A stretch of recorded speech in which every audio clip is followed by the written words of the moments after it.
अस्सलाम वालेकुम दोस्तों, आपका स्वागत है हमारे अनटोल्ड फैक्ट्स चैनल में। और आज हम बात करेंगे उस मुद्दे पर जो कि अक्सर बड़ा पॉपुलर हुआ था। कुछ दिन पहले वसीम रिजवी नाम का एक इंसान था जिसने ये कहा था कि कुरान की 26 आयतों को कुरान से नाउज़ बिल्लाह हटा दिया जाए। तो ऐसे ऐसे जो इब्लीस की फितरत वाले जो इंसान हैं उन्हीं ने इस इस्लाम को बहुत ज़्यादा बदनाम करके रखा है। तो चलिए, खैर बहरहाल आज हम बात करेंगे कुरान की उन 3 आयतों के बारे में, क्योंकि पिछली बार हमने 3 आयतों के बारे में बताई थी कि वो सूरह मायदा की 3 आयतें थी। आज हम सूरह निसा की वो 3 आयतें लेकर चलते हैं जिसके बारे में ये कहा गया कि भी ये आयतें, क्योंकि पूरी टोटल 26 हैं, तो हम 3-3 करके वो सारी वीडियो आपके सामने पेश करेंगे। तो पुराने में जो 3 थी सूरह मायदा की, उसका डिस्क्रिप्शन आपको दिया जा रहा है, आप नीचे जाके आप देख सकते हैं लिंक में। दूसरी बात यह है कि आज की डेट में जो जैसे हालात पैदा हैं और ऐसे हालातों में मुसलमानों ने भरपूर अपनी कोशिश से लोगों की मदद की और कर रहे हैं। अल्लाह उन्हें नेक नियत से नवाजे और उनकी उम्र दराज करे और उन्हें और दौलत अता फरमाए, ये हमारी दुआ है। और आप देख भी सकते हैं कि कैसे कैसे, यानी सऊदी अरब से भी आई और अलग अलग कंट्री से लोग हैं। कतर से शिप भेजा ऑक्सीजन का कि वहाँ से आ रहे हैं। अब यहाँ पर कुछ लोग अपना लेवल लगा के, क्योंकि देख रहे हो गए अब ये बहुत ज़्यादा पॉपुलर हो रहा है फेसबुक पर, यूट्यूब पर, कि अपना लेवल लगा के लोग ये कह रहे हैं जी इंडिया में। और वहाँ सऊदी के स्पेशली जो वहाँ के जो बंदे हैं, जो इमाम हैं, उन्होंने ये स्पेशली एक ट्वीट भी किया था। क्या ट्वीट किया था कि कोई बात नहीं, आप हिंदुत्व का, हमारे जो हमने ऑक्सीजन भेजी उस पर हिंदुत्व का तगमा लगा दीजिए, लेकिन हिंदुस्तान के लोगों की जान बचा ली। खैर बहरहाल अल्लाह जो करता है बेहतर करता है। और ये जो लोग कर रहे हैं इसके बारे में भी ज़्यादातर अब सबको पता चल गया है। तो चलिए हम बात करते हैं सूरह निसा की आयत कौन कौन सी है वो।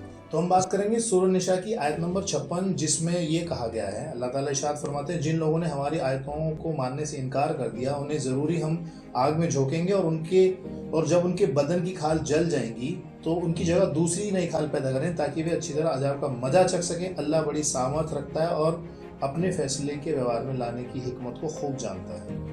आप इसमें हम नेक्स्ट आयत हम बताते हैं। सूरह निसा की आयत नंबर 89 है, जिसमें अल्लाह ताला इरशाद फरमाते हैं, वे तो ये चाहते हैं कि जिस तरह वे खुद अधर्मी हैं उसी तरह तुम भी अधर्मी हो जाओ ताकि तुम और वे सब समान हो जाए। अतः इनमें से किसी को अपना मित्र न बनाओ जब तक कि वे अल्लाह के रास्ते में घर बार छोड़कर न आ जाएं, और अगर वे घर बार छोड़ने यानी हिजरत से बाज रहे तो जहाँ उन्हें पाओ कत्ल कर दो।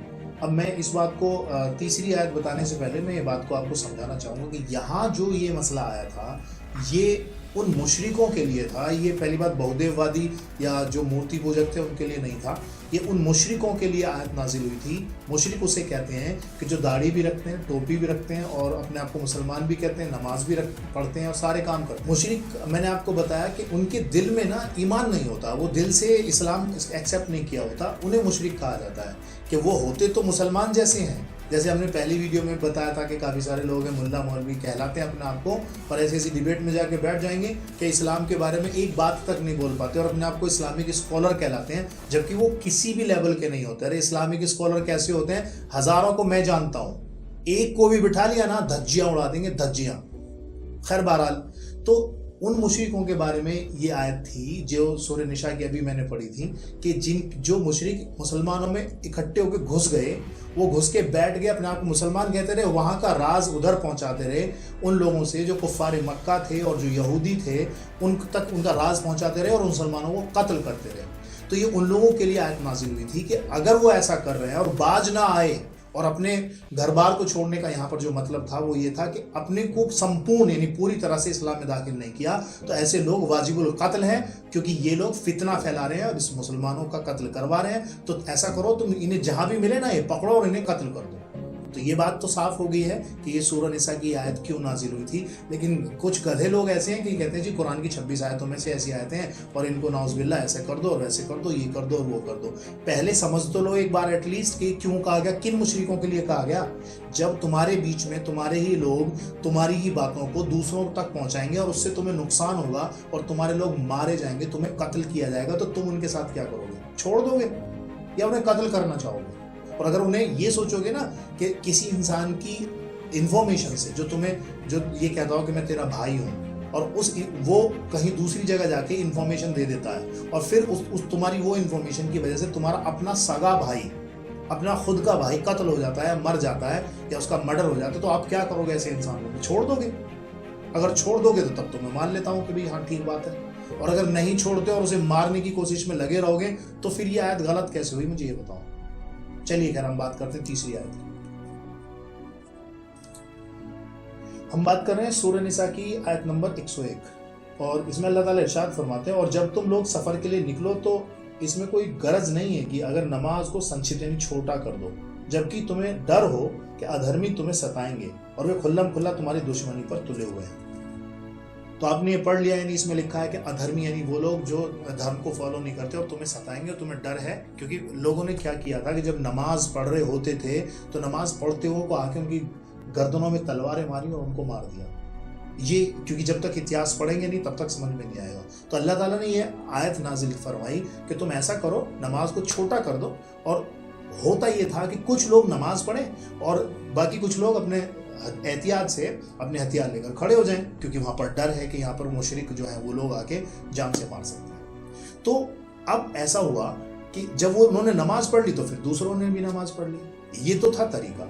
और यहाँ पर ये कहा गया क्योंकि वो खुल्लम खुल्ला तुम्हारे दुश्मन है। दुश्मन क्यों है? क्योंकि वो लोग तुम्हें मारने के चक्कर में, उन्हें नमाज से दिक्कत नहीं थी, उन्हें इस्लाम से दिक्कत थी। अब इस्लाम और नमाज दोनों में थोड़ा सा फर्क है। फर्क ये है कि इस्लाम के जो कायदे कानून जो नियम है, क्योंकि उस जमाने में होता ये था कि वो लोग क्या करते थे, अपनी बेटियों को जिंदा दफना देते थे, किसी के भी साथ जाके सेक्स कर लिया, जिना कर लिया, किसी का माल खा लिया, किसी की प्रॉपर्टी हत्या ली। इसके खिलाफ जब कुरान की आयतें नाजिल हुई तो उन्होंने इससे दिक्कत आनी पेश हुई उन लोगों को कि भाई हम तो इसको मानेंगे नहीं, और अगर तुम इसको मानोगे, इसको फॉलो करोगे और समाज में अप्लाई करोगे तो हम तुम्हें मारेंगे।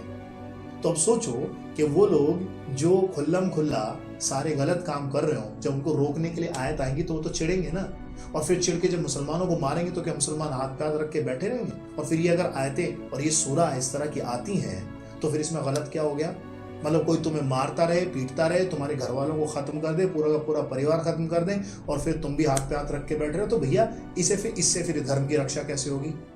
और अगर फिर भी तुम लोगों को ये लग रहा है कि धर्म की रक्षा हो सकती है तो फिर मुझे बता दो, महाभारत और रामायण क्यों फिर घटित हुई? अगर हुई हैं तो फिर ये घटनाएं क्यों हुई? रामायण और महाभारत की बात करें तो फिर तो तुम यूं कहते हो कि यहाँ पर तो जी धर्म की विजय हुई अधर्म पे, तो मतलब वहां पर मार काट नहीं हुई क्या? वहां पर युद्ध नहीं हुए? वहां पर लोग नहीं मरे क्या? वो लोग अधर्मी नहीं थे जिन्होंने एक ईश्वर की बात को नहीं माना? तो अगर वो अधर्मी थे, उनको मारा और काटा गया, तो कुरान भी तो यही बात बोल रही है कि जो अधर्मी है, जो लोग इस तरह की हरकतें करते हैं, जो लोग एक अल्लाह को नहीं मानते और उसके कानून में उंगली करते हैं, तो फिर उनके साथ क्या किया जाए? वो भी तब कहा गया जब वहां उन ईमान वालों को, यानी उन लोगों को जब परेशानी हुई, उनके परिवार वाले मारे गए। और ये हुआ क्यों था? ये जो सूरह निशा है ये सन 3 से और 5 हिजरी के बीच में पेश आई, क्योंकि कबीला था बनु नजीर। ये यहूदियों का बहुत बड़ा कबीला था और इस कबीले वालों का मुआहदा भी हुआ था, लेकिन वो लोग फिर भी अपनी हठधर्मी पर थे। और उन लोगों ने क्या किया? उन लोगों ने ये किया कि वो मुसलमानों को नमाज पढ़ते हुए कत्ल कर देते थे, जहां भी मुसलमान मिला उसको मार देते थे। तो जब उनके बीच में, मुसलमानों के और बनु नजीर कबीले के बीच में जंग हुई, तब ये कुरान की आयतें नाजिल हुई कि तुम्हें अब इस तरह से फॉलो करना चाहिए। तो फिर गलत कैसे है?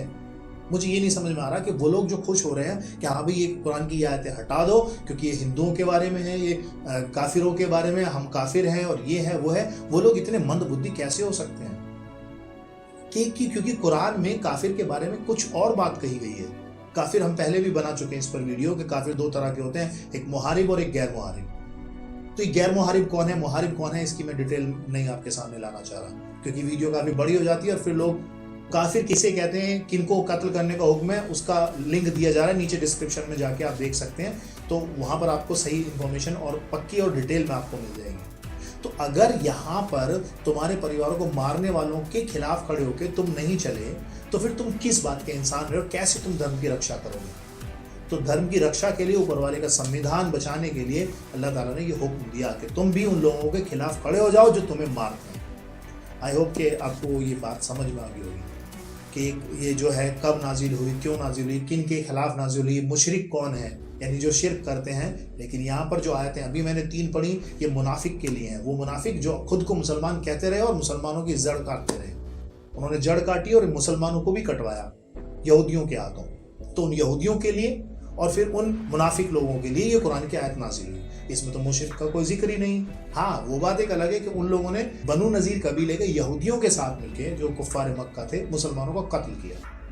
तो जब मुसलमानों का कत्ल होगा तो मुसलमान भी फिर खड़े होंगे ना, तो फिर ये गलत कैसे हुआ? अगर हुआ तो फिर महाभारत और रामायण भी गलत है, क्योंकि वहाँ पर भी धर्म की रक्षा के लिए श्री कृष्ण ने, अर्जुन ने और जो पांचों थे वो लोग, और उधर श्री राम ने, उन्होंने भी हथियार उठाए।